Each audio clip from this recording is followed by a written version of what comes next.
Assalamu alaikum. This is Abdul Rahim, Assistant English Teacher, Goripur Bilkis Musharraf Girls High School. All praises be to Allah who has given ability to take online class in this present situation. So dear student, how are you? I hope you are all well by the grace of Almighty Allah. Today I will discuss an important topic for class 9 and 10. The topic is narration. Most of the students fear to answer the narration properly. I will try my level best to make easy the lesson. First of all, we should know what is narration. Narration means speech. Dear student, কারো কথা অন্যের নিকট বর্ণনা করাকেই narration বলা হয়। narration জানতে হলে আমাদেরকে প্রথমে জানতে হবে ডাইরেক্ট narration-এ কি কি থাকে, ডাইরেক্ট narration থেকে ইনডাইরেক্ট করার সময় কয় ধরনের পরিবর্তন করতে হবে। এই বিষয়গুলো যদি আমরা জানতে পারি তাহলে narration-এর পরিবর্তন ধারা আমরা সহজেই করতে পারবো এবং narration-এর পরিবর্তন ধারা সহজেই বুঝতে পারবো। narration দুই প্রকার, direct narration, indirect narration. Direct narration-এ কি কি থাকে?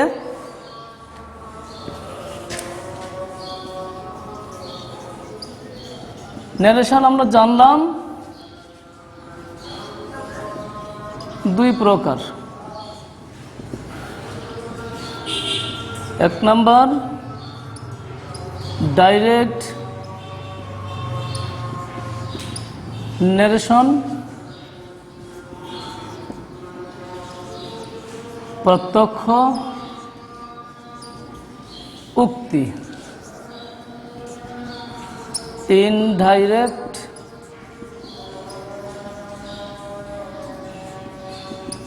narration, পরোক্ষ উক্তি। ডাইরেক্ট narration-এ কি কি থাকে আমাদের এগুলো জানলে narration পরিবর্তন করতে আমাদের জন্য সহজ হবে।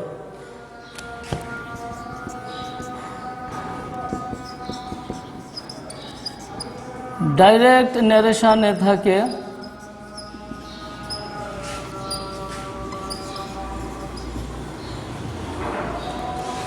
এক নম্বর রিপোর্টার,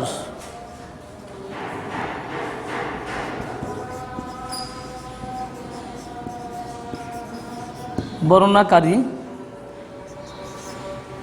রিপোর্টিং ভার্ব,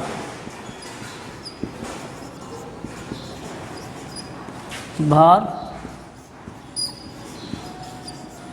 বর্ণনাকারীর ক্রিয়া, রিপোর্টেড স্পিচ, স্পিচ বক্তার মূল বক্তব্য, বক্তার মূল বক্তব্য।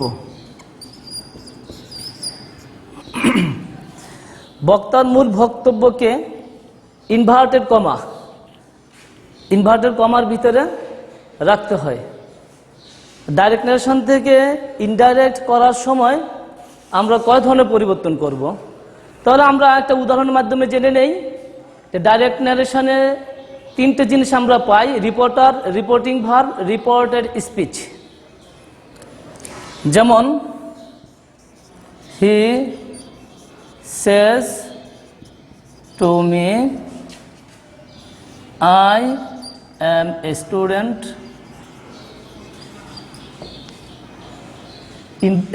বক্তার মূল বক্তব্যকে ইনভার্টেড কমার ভিতরে রাখতে হবে। তাহলে আমরা এই সেন্টেন্স থেকে ফাইন্ড আউট করতে হবে reporter, reporting verb, reported speech. প্রথমে আমাদের জানা দরকার রিপোর্টার কি, রিপোর্টিং ভার্ব কি, রিপোর্টেড স্পিচ কি। রিপোর্টার হলো যে ব্যক্তি কারো কথা অন্যের নিকট বর্ণনা করে তাকে রিপোর্টার বলা হয়। রিপোর্টিং ভার্ব, এই রিপোর্টার যে ভার্বের সাহায্যে কথা বলে, রিপোর্টার এই ভার্বের সাহায্যে কথা বলছে। রিপোর্টার যে ভার্বের সাহায্যে কথা বলে তাকে রিপোর্টিং ভার্ব বলা হয়। আর রিপোর্টেড স্পিচ বক্তার মূল বক্তব্য যে ইনভার্টেড কমার ভিতরে যে অংশটা থাকে ওইটা হলো রিপোর্টেড স্পিচ। তাহলে আমরা এই সেন্টেন্সটা থেকে জানতে পারলাম reporter he, reporter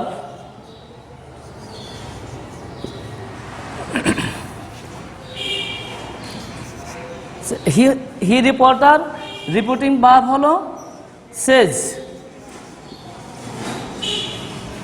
reported speech, reported speech ক্লিয়ারভাবে জেনে নিলাম। He says to me I am a student. He হলো রিপোর্টার, সেজ হলো রিপোর্টিং ভার্ব, বক্তার মূল বক্তব্য আই এম এ স্টুডেন্ট, এটা হলো রিপোর্টেড স্পিচ।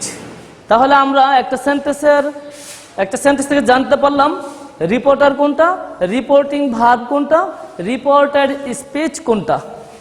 এবার আমরা সামনে এগিয়ে যাই। ডাইরেক্ট নারেশনে তিনটে জিনিস থাকে, reporter, reporting verb, reported speech.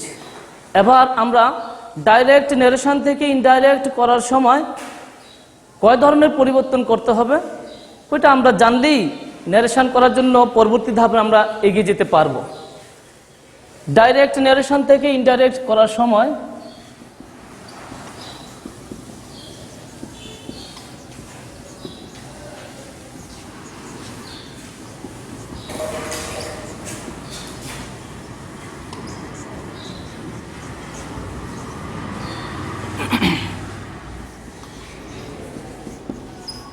তিন ধরনের পরিবর্তন হয়।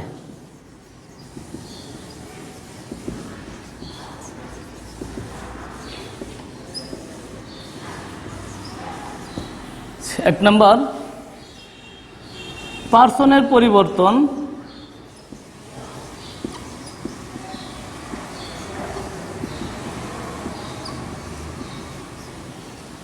দুই নম্বর টেন্স এর পরিবর্তন,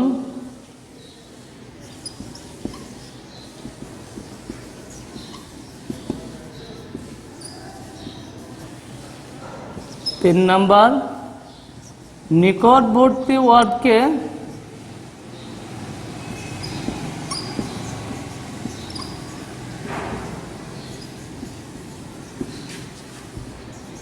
দূরবর্তী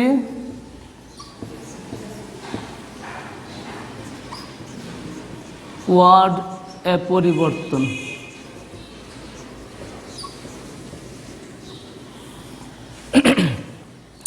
এই তিনটে জিনিস পরিবর্তন করলেই আমরা ন্যারেশন শিখার সূচনা অর্জন করতে পারবো। কিভাবে ন্যারেশনটা সহজে বুঝতে পারবো, এই তিনটা জিনিসের পরিবর্তন জানলেই মোটামুটি স্বাভাবিকভাবে একটা ধাপ শেষ হয়ে যাবে। অ্যাসার্টিভ সেন্টেন্সের সম্পূর্ণ ন্যারেশন শেষ হয়ে যাবে। তারপরে ধাপে ধাপে আমরা ইন্টারোগেটিভ, ইম্পারেটিভ, অবজেক্টিভ এক একটা সেন্টেন্সের এক এক ধারায় ন্যারেশন পরিবর্তন করব। প্রথমত আমরা জানবো পার্সন পরিবর্তন কিভাবে করতে পারি। পার্সন পরিবর্তন করার নিয়ম, পার্সন পরিবর্তন করার নিয়ম। আমরা অবশ্যই জানি পার্সন তিন প্রকার, first person, second person, third person. First person কোনগুলো, সেকেন্ড পার্সন কোনগুলো, থার্ড পার্সন কোনগুলো, এগুলো অবশ্যই আমাদের জানা আছে। আমরা পার্সন পরিবর্তন কিভাবে করব, বক্তার মূল উক্তিতে যদি ফার্স্ট পার্সন থাকে, প্রথমে আমরা জেনে নেই ফার্স্ট পার্সনের পরিবর্তন।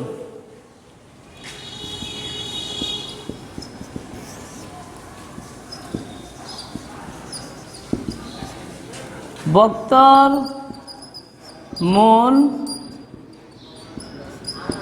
উক্তিতে যদি ফার্স্ট পার্সন থাকে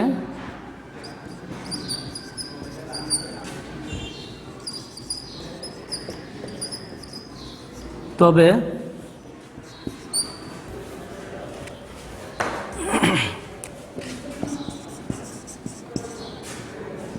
রিপোর্টিং ভার্ব এর সাবজেক্ট হিসেবে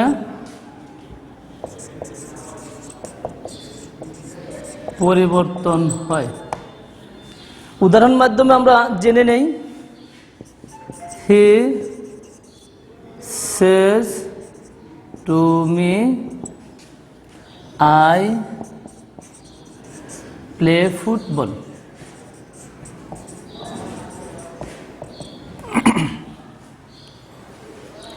তাহলে বক্তার মূল উক্তি কোনটা পাইলাম আমরা? বক্তার মূল উক্তি হলো এটা। তো বক্তার মূল উক্তিতে পার্সন পাইতেছি আই ফার্স্ট পার্সন। বক্তার মূল উক্তিতে ফার্স্ট পার্সন থাকলে সোজা রিপোর্টিং ভার্বের সাবজেক্ট হিসেবে পরিবর্তন হবে। রিপোর্টিং ভার্বের সাবজেক্ট হলো হি, তাহলে আমরা আইকে হি দিয়ে পরিবর্তন করব। এখানে কমার পরিবর্তে আমরা দ্যাট বসাবো। আর শেষ শব্দটা, সেজের পরিবর্তে যদি আমরা হি সেজ টু মি হুবহু এটাও রাখতে পারি, অথবা সেজের পরিবর্তে টেলসও বসাতে পারি। হি সেজ টু মি দ্যাট। এই কমা উঠায়া এই কমার পরিবর্তে আমি বসালাম দ্যাট। বক্তার মূল উক্তি হলো ফার্স্ট পারসন, তাহলে সোজা রিপোর্টিং ভার্বের সাবজেক্ট সাবজেক্ট হিসেবে পরিবর্তন করব। এখানে আয়ের পরিবর্তে আমি বসাবো he. He says to me that he play হবে প্লেস, কারণ he third person singular number. He plays football.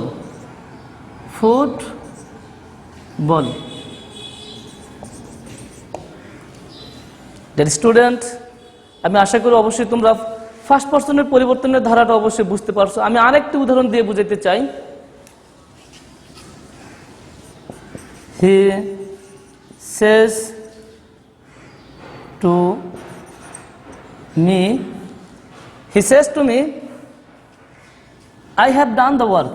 I have done the work. I have done the work বক্তার মূল উক্তি হলো I have done the work। তাহলে বক্তার মূল উক্তিতে first person রয়েছে। ফার্স্ট পারসন থাকলে সোজা সাবজেক্ট হিসেবে সাবজেক্ট হি, আমরা আয়ের পরিবর্তে আইকে পরিবর্তন করব হি দিয়ে। তো হি সেজ টু মি, এটা হবে হি সেজ টু মি কমা উঠে দ্যাট আইটা হবে he has done the work.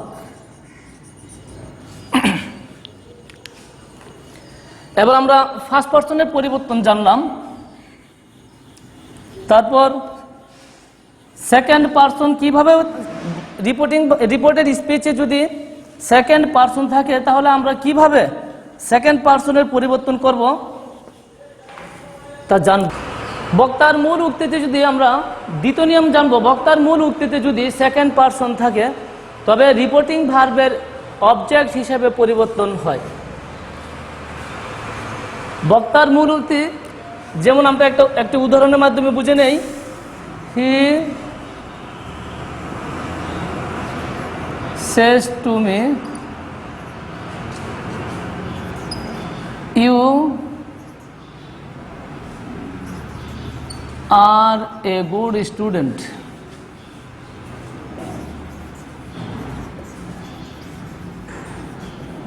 You are a good student. এখানে বক্তার মূল উক্তি আমরা পাইলাম you are a good student. তো বক্তার মূল উক্তিতে পাইলাম আমরা সেকেন্ড পারসন। বক্তার মূল উক্তিতে যদি সেকেন্ড পারসন থাকে তাহলে আমরা রিপোর্টিং ভার্বের অবজেক্ট হিসেবে পরিবর্তন করব। রিপোর্টিং ভার্বের অবজেক্ট পাইতেছি আমরা মি, যেহেতু এখানে ইউটা হলো সাবজেক্টের জায়গায় আমরা মিকে সাবজেক্ট ফর্ম করে নিতে হবে। মি এর সাবজেক্ট হলো আই। তাহলে আনসার হচ্ছে হি সেজ টু মি কমার পরিবর্তে that he says to me অথবা হি টেলস মি দ্যাট ইউটা হবে আই,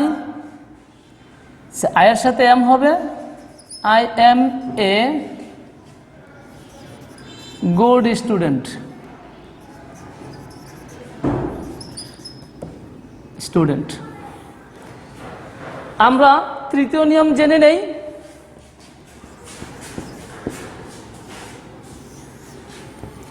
বক্তার মূল উক্তিতে যদি থার্ড পারসন থাকে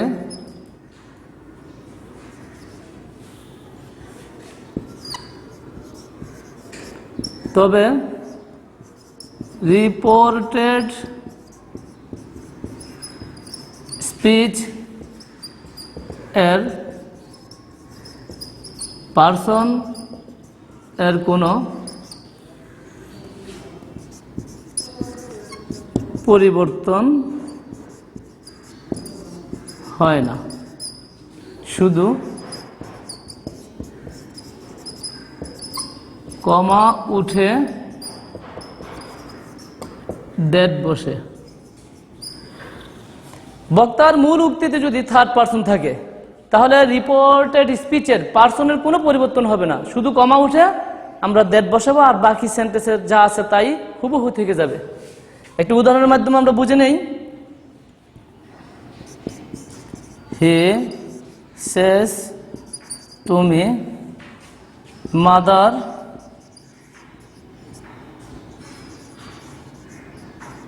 কুকস রাইস। বক্তার মূল উক্তি আমরা পাইলাম মাদার কুকস রাইস। বক্তার মূল উক্তিতে পাইলাম third person, mother third person. তাহলে আগে জেনে নিলাম যে বক্তার মূল উক্তিতে যদি থার্ড পারসন থাকে তাহলে রিপোর্টেড স্পিচের কোনো পরিবর্তন হবে না, শুধু এই কমা উঠে দ্যাট হবে। আমরা এটা পরিবর্তন করব। He says to me that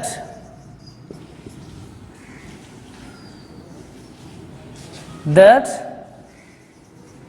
mother cooks rice। আর কোনো পরিবর্তন হবে না। আমি আশা করি তোমরা অবশ্যই পার্সনের নিয়মটা ক্লিয়ার বুঝতে পেরেছ। আমি আবারও রিপিট করছি। বক্তার মূল উক্তিতে ফার্স্ট পারসন থাকলে সাবজেক্ট হিসেবে রিপোর্টিং ভার্বের সাবজেক্ট হিসেবে পরিবর্তন হবে। বক্তার মূল উক্তিতে যদি সেকেন্ড পারসন থাকে তাহলে রিপোর্টিং ভার্বের অবজেক্ট হিসেবে পরিবর্তন হবে। বক্তার মূল উক্তিতে যদি থার্ড পারসন থাকে তাহলে রিপোর্টেড স্পিচের পারসনের কোনো পরিবর্তন হবে না, শুধু কমা উঠে দ্যাট হবে।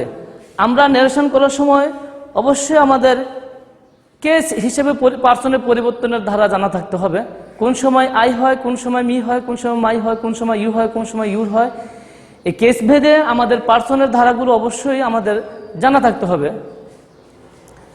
তাহলে আজকের মতো এখানেই সমাপ্ত করলাম। থ্যাংক ইউ এভরিবডি, ভালো থাকো, আল্লাহ হাফেজ।